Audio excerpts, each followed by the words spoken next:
अंधेरों से कह दो अंधेरों से कह दो बचपन बीत चुका है। अब तुझसे डर नहीं, सुकून मिलता है। हेलो स्टूडेंट, आज मैं आपको संधि, जैसा आप हाई स्कूल से पढ़ते चले आ रहे हैं तो कुछ स्टूडेंट ने कहा मुझे कि मैम रस अलंकार संधि ये भी थोड़ा बताइए। तो रस अलंकार तो बता ही चुकी हूँ। अब मैं संधि आपको बताने वाली हूँ। अभी तक कुछ परीक्षाएं बाकी भी हैं, इम्तहान चल रहे हैं। हालांकि इम्तहान तो जीवन भर चलने ही हैं किसी न किसी रूप में। तो आज मैं थोड़ा सा आपको संधि बताती हूँ। संधि क्या है? परिभाषा संधि की कि दो पदों में संयोजन होने पर जब उनमें दो वर्ण पास पास आते हैं तब उनमें जो विकार विकार का मतलब रूप धर्म आदि का जो स्वाभाविक परिवर्तन होता है, तब उनमें जो विकार सहित मेल होता है उसे संधि कहते हैं। अब ध्यान दीजिएगा, संधियाँ केवल 3 प्रकार की होती हैं। संधियाँ कौन सी 3 प्रकार की हैं? स्वर संधि, व्यंजन संधि और विसर्ग संधि। एक बार आप बस ध्यान से पढ़ लेंगे, आपको स्पष्ट हो जाएगा। स्वर संधि, व्यंजन संधि और विसर्ग संधि। तो पहले मैं स्वर संधि के बारे में आपको बताती हूँ। स्वर संधि, दो स्वरों के पास पास, स्वर व्यंजन तो आप सभी जानते होंगे। दो स्वरों के पास पास आने पर उनमें जो रूपांतरण होता है उसे स्वर संधि कहते हैं। स्वर व्यंजन, पहले ये आप जान लीजिएगा कि स्वर व्यंजन किसे कहते हैं। तो दो स्वरों के पास पास आने पर उनमें जो रूपांतरण होता है उसे स्वर संधि कहा जाता है। स्वर संधियों के भी 5 भेद हैं। कौन कौन से 5 भेद हैं? दीर्घ स्वर संधि, गुण स्वर संधि, यड़ स्वर संधि, वृद्धि स्वर संधि एवं अयादि स्वर संधि। कौन से? दीर्घ, गुण, यड़, वृद्धि एवं अयादि संधि। अब क्या हुआ? दीर्घ स्वर संधि पर आइए। परिभाषा ध्यान से देखिएगा। दीर्घ स्वर संधि, जब दो स्वर सवर्णी मतलब एक ही, जब दो सवर्णी स्वर पास पास आते हैं तो मिलकर दीर्घ हो जाते हैं। जैसे सवर्णी देखिए हो गया अ प्लस आ, तो बराबर क्या हो जाएगा? दीर्घ होने के लिए आ। तो पुस्तक, पुस्तक यहाँ पे क्या हुआ? पुस्तक अ आया ना, इधर आलय है तो अ आ मिल गया तो क्या हो गया? पुस्तकालय हो गया। और ये सवर्णी है तो यहाँ पर क्या हो गया? दीर्घ स्वर संधि हो गया। अब फिर यहाँ पे ध्यान दीजिएगा, बस अब याद दीजिए सवर्णी यही अ आ ई उ री, ये सवर्णी हैं। तो जो अगर पास पास आ जाते हैं तो दीर्घ स्वर संधि हो जाते हैं। और मैंने वही उदाहरण दिए हैं जो अक्सर परीक्षा में पूछे जाते हैं। तो अ प्लस आ क्या हो गया? आ। तो यहाँ देखिए पुस्तक जब आप पढ़ते हैं तो अ पुस्तक, आ आलय, तो अ और आ मिलके आ हो गए तो यहाँ पे क्या हो गए? देखिए पुस्तकालय। अब ऐसे आ प्लस अ क्या हो जाएगा? विद्या। देखिए यहाँ अ निकलेगा, विद्या और थी, तो आप यहाँ पे क्या हो जाएगा? विद्यार्थी। ई प्लस ई क्या हो गया? बड़ी। दीर्घ स्वर संधि है ये, बड़ी। तो कवि, ई आया तो ई और ई देखिए दोनों में ई है, कवि इधर ई, तो कविंद्र। ऊ प्लस ऊ क्या हो गया? बड़ा ऊ हो गया। तो अनु, ऊ मिलके क्या हो जाएगा? बड़ा ऊ हो जाएगा। तो अनु उदित, तो क्या हो जाएगा? अनुदित। ऐसे री प्लस री का क्या हो गया? री। तो प्रित प्लस ऋण बराबर पितृण। ध्यान दीजिएगा ये दीर्घ स्वर संधि है।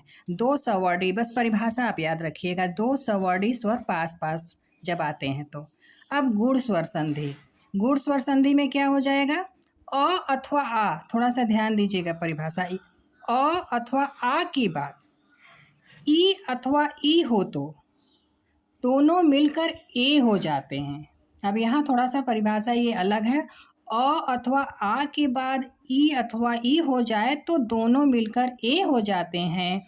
और अ अथवा आ के बाद उ या बड़ा उ हो तो दोनों मिलकर ओ हो जाते हैं। अब उदाहरण आप देखेंगे तो आपको स्पष्ट हो जाएगा।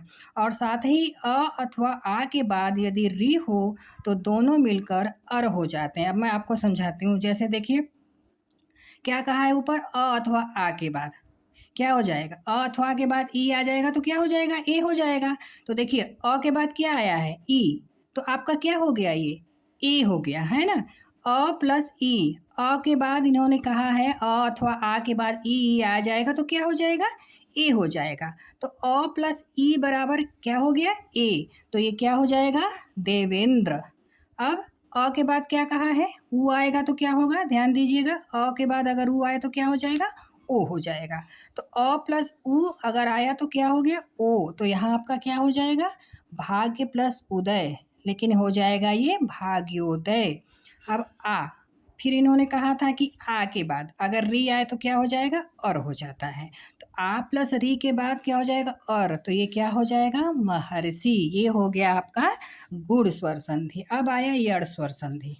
इसकी परिभाषा है, यदि ई उ और री के बाद, ध्यान दीजिएगा, यदि ई उ और री के बाद कोई भिन्न स्वर आए तो इनका परिवर्तन क्रमशः य व और र में हो जाता है। भिन्न स्वर ही आए, मत ये न दीजिए कि व्यंजन आया रहे, इसको थोड़ा ध्यान दीजिएगा, तो स्वर ही आना चाहिए। ई उ और री के बाद कोई भिन्न स्वर आए तो इनका परिवर्तन क्रमशः य व और र में हो जाता है। अब जैसे देखिए इसके बाद आना है ई का य, क्या हो गया, ई के बाद आएगा तो य हो गया ना ये, और इसके बाद ऊ के बाद देखिए वह है और री के बाद देखिए र है, तो क्या हो गया, ई का यह आया, इति प्लस आदि इत्यादि, सु प्लस आगत स्वागत, री का र हो गया तो कृत प्लस आदेश पित्रा देश। बस आपको परिभाषा ध्यान देनी है। अब आपका अगला क्या है, वृद्धि स्वर संधि। अभी आपने कौन कौन से संधियाँ पढ़ी, स्वर संधि में आपने दीर्घ स्वर संधि, गुण स्वर संधि, यड़ स्वर संधि, अब वृद्धि स्वर संधि। स्वर संधि देखिए लगा है, बार बार मैं आपसे कह रही हूँ कि आप स्वर और व्यंजन का ध्यान रखेंगे। वृद्धि स्वर संधि, तो स्वर है ये, यदि अ अथवा आ के बाद, अ अथवा आ के बाद ए अथवा ए हो तो दोनों मिलकर ए, और यदि ओ अथवा अ हो तो दोनों मिलकर अ हो जाता है। कंफ्यूज मत करिए, यदि अ अथवा आ के बाद ये लिखा है मैंने ए हो जाए और यहाँ ए हो जाए तो दोनों मिलकर ए, और यदि ओ अथवा अ हो तो दोनों मिलकर अ हो जाता है। अब देखिए आ के बाद क्या आया है, आ प्लस ए, तो यहाँ क्या हो जाएगा, बताया है ना, ए हो जाएगा, आ प्लस ए, तो यहाँ बड़ा ए हो गया, तो आपका क्या हो जाएगा, यहाँ सदा प्लस ए में क्या हो जाएगा, सदैव। अब आ प्लस ओ, यहाँ आ प्लस जो है ओ होगा तो क्या मिल जाएगा, उसके बाद क्या बताया है इन्होंने, औ हो जाएगा। तो आ प्लस ओ बराबर औ, यानी महा प्लस ओग महोग। ऐसे ही आ प्लस औ बराबर औ, महा प्लस औषधम यानी महा औषधम। अब आपका आएगा अयादि स्वर संधि। अयादि स्वर संधि क्या है, यदि ए और ओ औ के पश्चात, ए ओ औ के पश्चात इन्हें छोड़कर कोई अन्य स्वर आए, कोई भी अन्य स्वर आ जाए तो इनका परिवर्तन क्रमशः ए आय औ में हो जाता है। इन्होंने कहा है कि ए और ओ के पश्चात कोई भी स्वर आ जाए इनको छोड़कर, तो ए का ए ने प्लस अन्न, यहाँ क्या हो जाएगा, ये आप हटा आएंगे, अ हो जाएगा नयनम।